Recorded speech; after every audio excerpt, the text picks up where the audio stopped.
Marvel teases surprising future for Ghost Rider. Marvel's original Ghost Rider is headed for a confrontation with a whole new kind of infernal force of nature. Per the latest round of monthly solicitations from the House of Ideas, Marvel Comics is set to launch a brand new superhero horror title in the form of 2025 Spirits of Violence.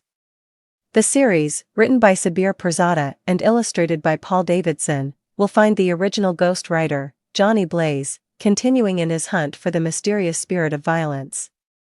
This will ultimately see him cross paths with a plethora of other infernal heroes and villains alike, including the Helverine himself, Akihiro, introduced all the way back in 1972's Marvel Spotlight No. 5 by Gary Friedrich and Mike Plug. The man who would become the Ghost Rider was born Jonathan Blaze.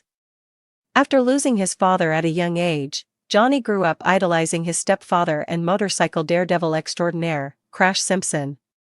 When Crash fell ill with an incurable cancer, Johnny made a deal with the devil Mephisto to save his life.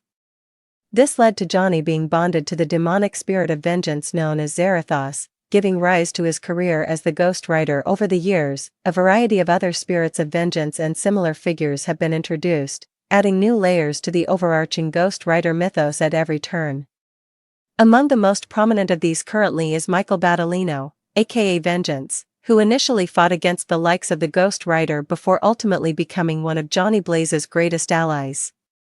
While Michael was able to escape the grip of his demonic other half, Zala, this only caused the latter to embark upon a desperate search for its old host, all while trying to stave off its own withering state.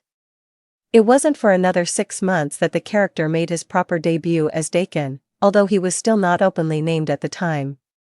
In the years that followed, Daken served largely as a villain, bearing an unwavering hatred for his father and Wolverine's fellow mutant heroes. Fortunately, the pair were ultimately able to overcome their differences, with Akihiro shedding his rage and embracing his adoptive family. Tragically,